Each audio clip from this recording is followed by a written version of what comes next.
Ini tuh secara potensi memang potensial sekali. Luar biasa. Nah, untuk teman-teman trader atau eksportir Greenpeace, menurut saya wajib tahu. Wajib tahu. Wajib tahu. Kalau Pohonnya misalnya juga mereka mesti tahu pohon kopi itu seperti apa. Nah, Ini tuh varietas yang mahal banget. Nanti setelah teman-teman memahami product knowledge, nah ada level lebih lanjutnya gitu.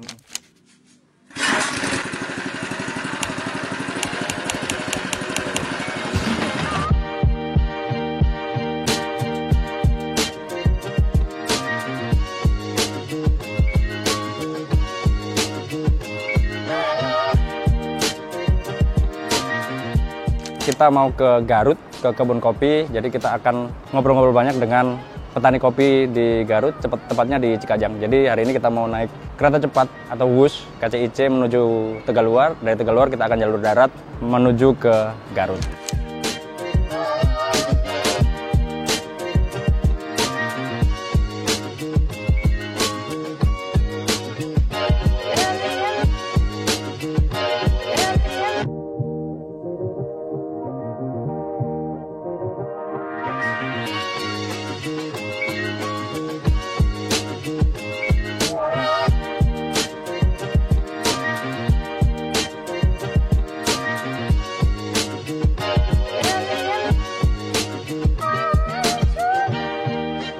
Jadi kita perjalanan kemarin dari Bandung 2,5 jam kira-kira sampai di sini sekitar jam 11 malam.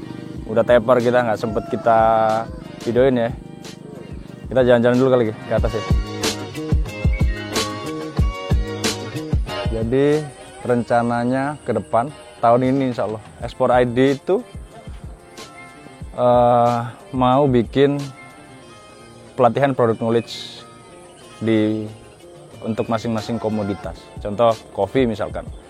Jadi kita ajak kerjasama koperasi kopi, terus ada pabrik-pabrik, misalkan wood pellet, briquette, untuk memberikan produk knowledge kepada teman-teman. Nanti bisa ikut dan turun langsung ke lapangan buat belajar.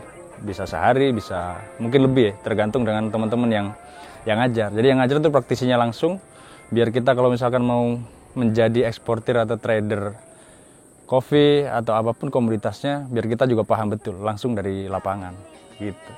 Ya tungguin aja, kita akan bikin kolaborasi dengan beberapa teman-teman supplier langsung. Naik dulu kita yuk.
Jadi teman-teman, ini Mas Bernard Langodai.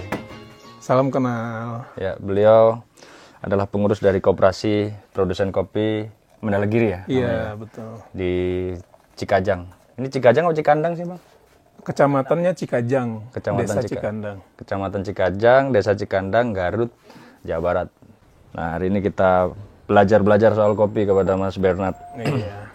Iya. Saya biasanya ngajar ke teman-teman tuh product knowledge, Kang Bernard. Jadi product knowledge setiap komoditas itu berbeda-beda. Jadi teman-teman harus tahu kalau mau jualan. Betul. Iya kan? Kalau nggak tahu nanti ketawain sama buyer, ketawain sama supplier kan gitu. Kalau di ekspor kita biasanya jelasin paling harmonize system. Product knowledge-nya tentang harmonize system coffee itu ada di bagian sekian, bagian 2, HS09 sekian kan gitu. Betul. Di kopi, teh, dan rempah-rempah.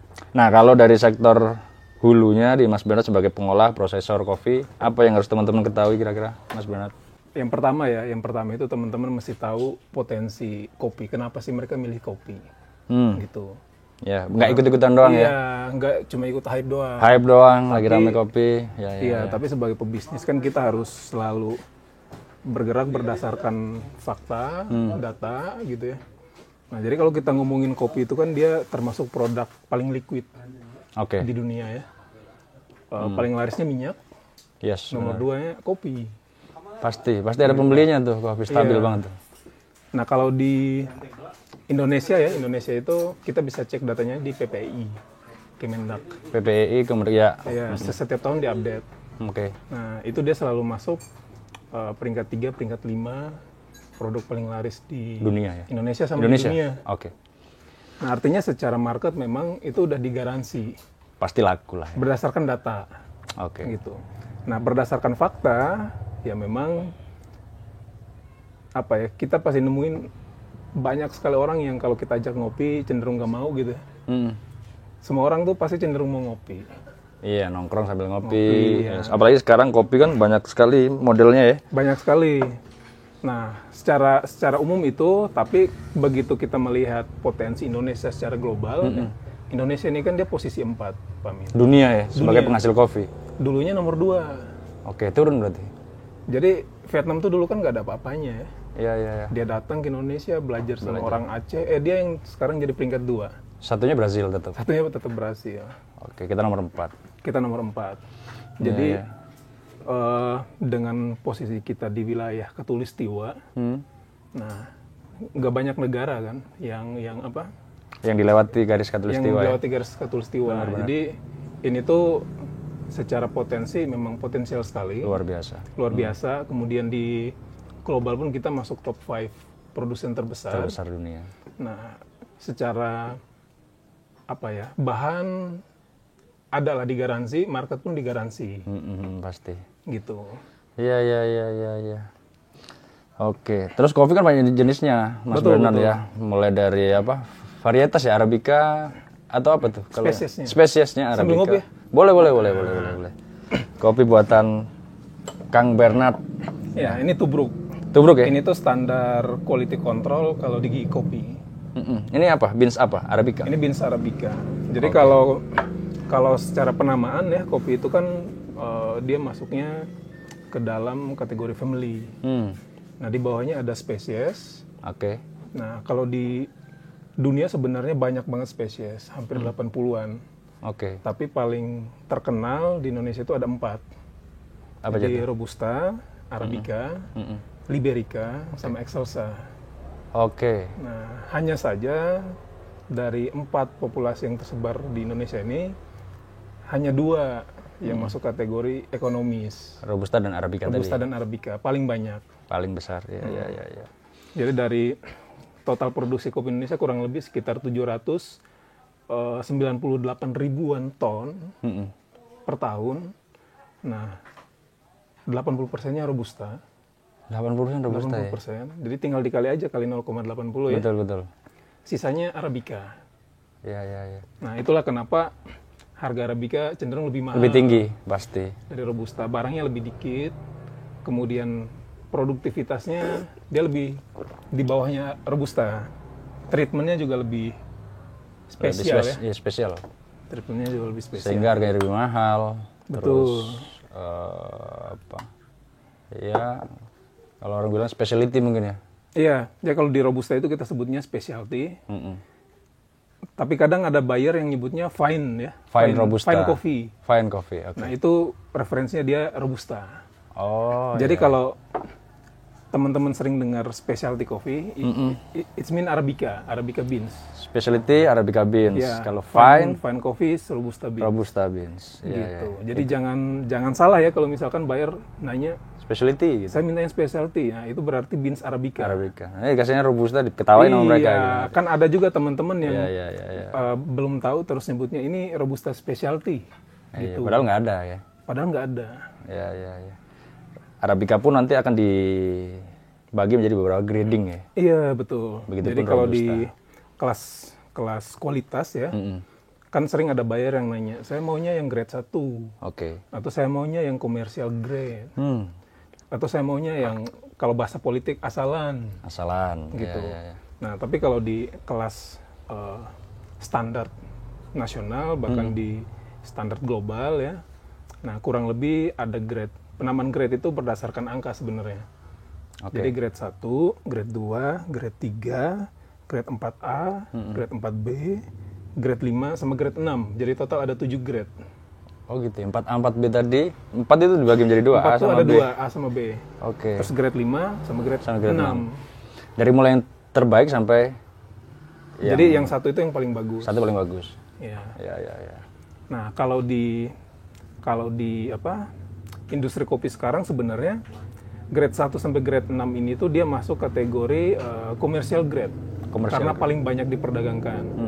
Nah, di luar dari grade ini masih ada lagi Apa tuh? grade-grade kopi yang kita sebutnya tadi specialty. Specialty. Oh, di atasnya lagi Nah, berarti. specialty itu dia lebih di atasnya grade 1. Iya, Jadi jangan sampai salah ngasih harga ya. Iya, itu bahaya tuh. Iya. Dia minta ini specialty dikasihnya grade 1 itu juga jangan sampai. Minta grade 1 dikasih specialty, harganya dikasih grade 1 kan. Betul. Sayang banget tuh. Itu mungkin jadi apa ya? Hal yang penting menurut saya karena teman-teman tuh banyak yang belajar dan kebetulan di ekspor ini banyak yang interest soal kopi, Mas. Iya, Jadi betul. menurut saya penting bagi teman-teman untuk mengetahui kopi paling tidak dari sektor hilirnya. Yang tadi itu beberapa pengetahuan umum terkait dengan kopi. Nggak perlu kita tahu soal pembibitan, pemupukan, nggak perlu ya kalau Itu bagiannya grower, penangkar sama petani. itu udah ada porsinya masing-masing. Iya, Kalau mungkin teman-teman trading ya, trader itu yang perlu dipahami adalah ya tadi apa jenis-jenis kopi, bagaimana kualitinya, Betul. bahkan sampai harganya pasti ya. Iya. Harga pun fluktuatif kalau nggak salah. Termasuk karakteristik consumers ya. Konsumen oke. Konsumen karakter. Contoh misalkan, jadi di dunia itu kurang lebih ada 2 type karakter konsumen. Konsumen. Ya satunya kita bisa sebut 3 juga. Karena yang terakhir ini mix tipe 1 dan tipe 2. Oke. Jadi ada teman-teman yang senangnya itu ngopinya original coffee. Ada yang dia mix, jadi di blend robusta arabica gitu ya. Ada yang campur juga kopi susu. Oke, 3 berarti. Nah, yang terakhir tuh campuran dua-duanya. Satu wilayah yang dia punya 2 karakter itu, gitu. Nah, contoh misalkan kayak di negara-negara seperti Belgia, Belanda, Italia ya, itu kan mereka lebih senang yang single coffee. Karena kayaknya espresso juga dari Italy kan kalau nggak salah. Iya, dan mereka lebih cenderung konsumnya espresso dan espresso base. Espresso base, oke. Jadi espresso, terus espresso base turunannya itu ada americano gitu ya, latte, cappuccino. Ya, yang kita sering jumpai di kafe-kafe lah ya. Nah, espresso itu dominan produksinya menggunakan beans robusta. Robusta, oke.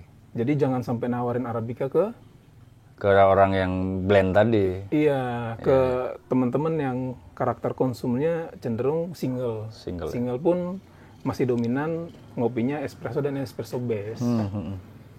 Ya, menarik Mas. Nanti mungkin kita bisa jalan-jalan sekalian di kebun ya. Iya, jadi bisa diceritain sedikit lah kopi Mandalagiri, kopi produsen Mandalagiri itu seperti apa, koperasi apa?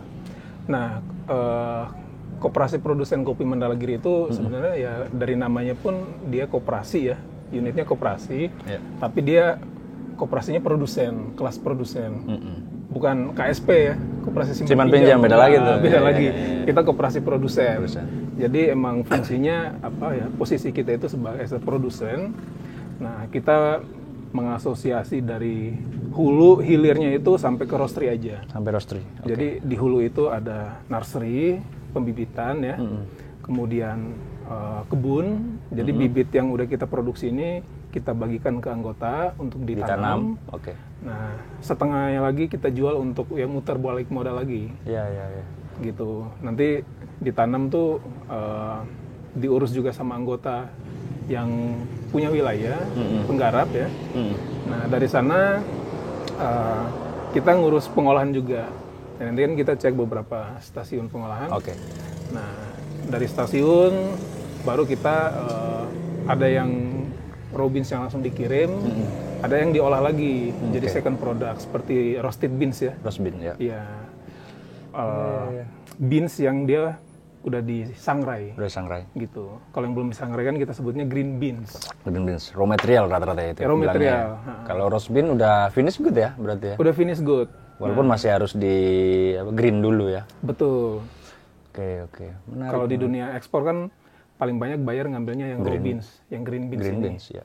Karena kalau roasted beans kan apa ya, biayanya lebih Tinggi pasti, harganya juga mahal. Dan mungkin roast bean juga orang punya selera masing-masing kali ya. Betul. Buyer pun punya ukuran tertentu untuk di roasting. Iya, Mungkin profilnya beda-beda. Beda-beda. Nanti kita lihat di demo sama Abah Gandhi. Ya, boleh nanti. Sambil sekalian nanti kita ke kebun jalan-jalan, mungkin kita lanjut nanti gitu ya.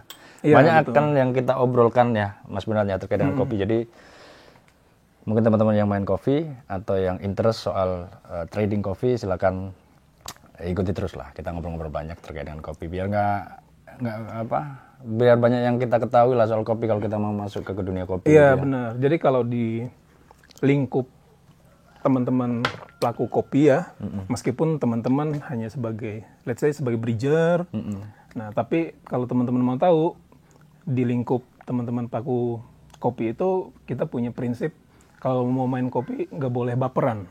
Oke. Jadi orang kopi itu nggak pernah ceritanya ada orang kopi yang baperan. Baperan. Kayaknya semuanya nggak boleh baper kayaknya. Iya, Tapi makanya kopi kita asik lebih- aja. iya. Oke, nggak boleh baper lah, bener. Jadi apalagi bisnis, jangan baper kalau bisnis sudah.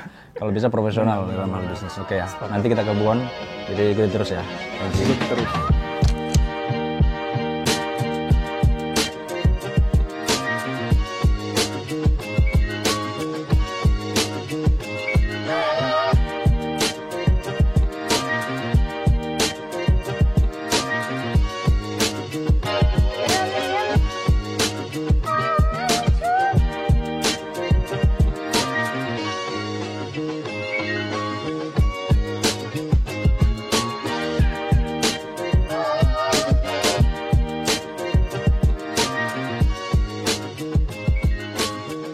Jadi di koperasi ini kita menyediakan prototipe kebun, nursery, pengolahan sama roastery.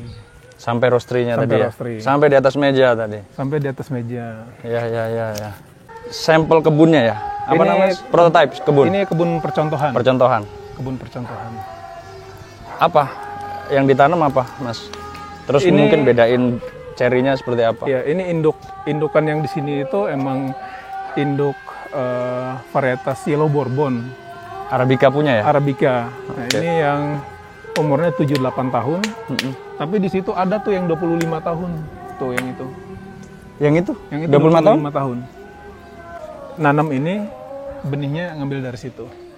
Oh, ini induknya berarti. Induknya itu Ya, induknya. ya, ya. Jadi yang di gunung-gunung tadi, nah itu moyangnya Yang di gunung di atas. yang di tadi. gunung di atas. Ya. Nah ini tuh kenapa kita nanamnya khusus untuk Yellow Bourbon aja? Karena Yellow Bourbon ini kan varietas yang dia bermutasi alami. Oke. Jadi sering dipakai untuk riset sama penelitian. Peneliti ya. Kayak kita sering nerima dosen, mahasiswa dari IPB, Unpad, Unikom, sekarang Universitas Garut, datang tuh mereka ngeriset ini, Yellow Bourbon ini? Yellow Bourbon ini. Jadi kalau biasa teman-teman fasilitator lapangan atau pendamping petani ngajarin panen itu kan mereka sebutnya panen merah ya. Panennya yang petik merah lah gitu. Nah, kalau menurut kita sih bahasa yang lebih cocok panen mateng Mateng ya? gitu. Iya. Ya, kalau kita punya yang matangnya warna kuning, masa nunggu merah? Meskipun dominannya merah memang Merah. di Indonesia. Tapi kuning udah mateng ya dipetik lah. Iya. Nah, ini tuh varietas yang mahal banget sebenarnya. Bourbon ini? Bourbon ini. Ini 1 kilonya kalau di lokal aja tuh 150.000 Per kilo? per kilo natural. Gitu. Iya. Tapi apa ya? Kalau untuk komersil, nah kita pakai ini buat blend. Oke. Jadi yang red bourbon, beberapa varietas lainnya kayak Lini S, Sigarutang itu mungkin cuma 70%-annya aja. Selebihnya pakai ini? Selebihnya setengahnya red bourbon, setengahnya lagi Yellow Bourbon ini. Yellow Bourbon. Karena karakternya kan memang kuat, Buat rasa ya? kuat rasa. Kalau untuk trading kan sebenarnya memang seperti itu. gitu. Karena kalau kita jual single, orang cenderung nggak mau beli. Karena rasanya cuma sesuai dengan karakter satu single tadi ya. Iya, harganya pun lebih mahal. Lebih mahal. Single origin kalau orang bilang ya. Single origin, single varietas. Single varietas. Ada juga yang single origin tapi dia mix varietas.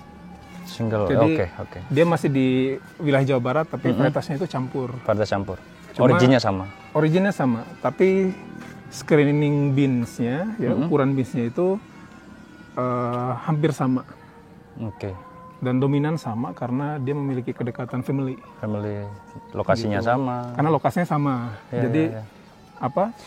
Iklim, terus tanah, air, rata-rata sama. Gitu. Iya, luar biasa. Jadi tadi saya ngobrol banyak sama Mas Bernard nih terkait dengan kopi. Jadi memang banyak sekali yang bisa kita pelajari soal kopi mulai dari hulu ya. Hulu itu mulai dari tanam sampai petik, cherry kan, terus di washing, terus kemudian drying ya Mas. Drying, Terus processing dari sortiran dan sebagainya. Banyak sekali. Sampai menjadi green beans. Sampai menjadi green bean. Nah, untuk teman-teman trader atau eksportir green beans, menurut saya wajib tahu. Wajib tahu. Wajib tahu. Kalau Pohonnya misalnya juga mereka mesti tahu pohon kopi itu seperti apa. Nah, jangan Karena sampai banyak pohon yang kopi nggak belum tahu. Banyak yang nggak tahu. Kayak membedakan raw beans dan roasted beans aja, itu kan mereka nggak tahu. Oke. Masih banyak yang belum tahu. Gitu. Apalagi kayak- pohon ya. Nggak pernah datang ke kebun ya. Kemarin datang ke kebun nih, kalau Arabica kurang lebih seperti ini. Secara fisik ya, secara fisik batangnya dia akan lebih ramping. Batangnya. Batang utamanya di dalam tuh. Ya kan? Lebih kecil. Yang kecil. Kalau Robusta gede. Oh gitu. Robusta dia bisa 2 kali lipatnya. Dengan umur yang sama ya? Dengan umur yang sama. Oke. Daunnya pun beda. Nih. Lebih lebar ini? Enggak. Arabica dia lebih ramping. Lebih ramping. Ini lebih ramping. Oke. Kalau Robusta lebar banget. Oh gitu. Lebar banget. Jadi Arabica kayak gini ya. Robusta itu dia nanti kayak gini. Nah, Oh, lebih lebar. Robusta lebar. malah. Ketinggian tanam pun beda ya? ketinggian tanam pun beda. Robusta cocok di ketinggian berapa, Arabica berapa kan gitu ya? Iya, idealnya memang. Kenapa Arabica itu ditanam di dataran tinggi dan Robusta ditanam di dataran rendah? Sebenarnya nggak hanya memperhatikan faktor kesesuaian lahan, Oke. tapi juga memperhatikan aspek ekonominya. Hmm. Arabica bisa nggak kita tanam di dataran rendah? Bisa banget, tapi dia rentan hama, Oke. gitu. Nggak ekonomis nanti produksinya, Iya, benar. gitu. Robusta bisa nggak kita tanam di dataran tinggi? Bisa, Bisa, banget. bisa. Tapi secara value, Arabica kan harganya lebih bagus. Iya. Kenapa kita harus nanam Robusta? Benar. Gitu. Oh iya. Jadi banyak pertimbangan dan banyak aspek pengaruh yang akhirnya simpulannya itu Arabica idealnya ditanam di dataran tinggi, Robusta di dataran rendah. Ya, soal ketinggian nanti lebih rinci bisa kita bahas Iya, lebih soal lanjut ketinggian lah. bisa bahas. Berapa mdpl dan sebagainya. Ini kayak daun, kalau ngelihat daunnya lebih mengkilap ya, nah itu Arabica. Oke. Pokoknya lebih ramping. Kadang kan kita ngelewatin satu wilayah pakai mobil ya. Iya. Gitu. Biasanya nggak ada yang mengkilap tuh. Nah gampangnya kan ngelewat mobil kan cepat aja tuh. Kita nggak sempet turun ngecek. Lihat aja dari ukuran daun sama kilapan. Kilapan. Kayak kalau ramping, batangnya kan sering kelihatan ya, rada kecil, terus daunnya mengkilap, Arabica. Arabica pasti. Gitu. Oh iya. Gampang ya. Tapi harus dipraktekin. Iya, benar. Iya. Ini kayak gini kalau kita lewat, andai kita lewat pakai mobil kan, kadang tuh kita nggak ngeh, Nggak sampai turun kan? nggak sampai turun. Iya, Tapi iya. bisa kok sebenarnya. Gitu Benar. Wah, ini informasinya luar biasa nih. Jadi mudah-mudahan ke depan ini kami dari Explore ID berencana Mas akan bekerjasama dengan teman-teman supplier dari multi commodities. Iya.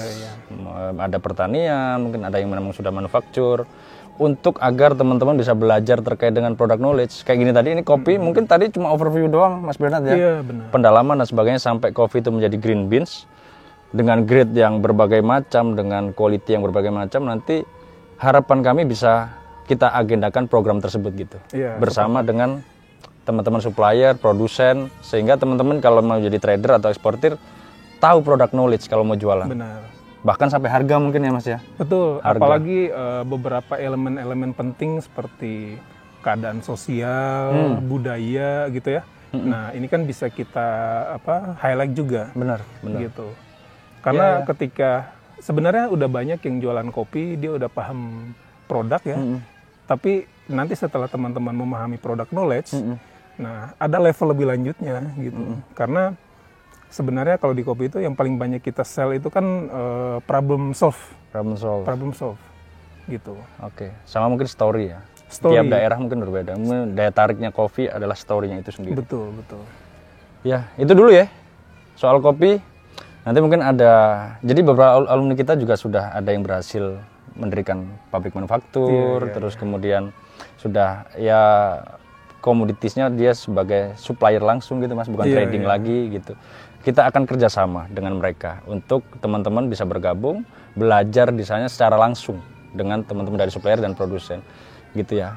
Karena ya walaupun era internet dan digitalisasi mungkin nggak maksimal ya Mas kita pelajari ya. Kalau dengan praktisi atau supplier langsung mungkin itu akan lebih maksimal menurut saya. Iya. Gitu ya. Keadaan sosial tadi mungkin di internet nggak ada kali ya. Nggak akan ada. Gitu. Jadi tunggu saja programnya. Akan segera kita canangkan program product knowledge terkait dengan komoditis di Explore ID. Tunggu saja teman-teman. Itu dulu dari saya, dari Garut di ketinggian 1340-an ya. Iya, betul. Di Garut, Jawa Barat. Sampai ketemu lagi di vlog selanjutnya. Salam dari saya, Fahrul Amin. Sampai jumpa lagi. Sampai jumpa.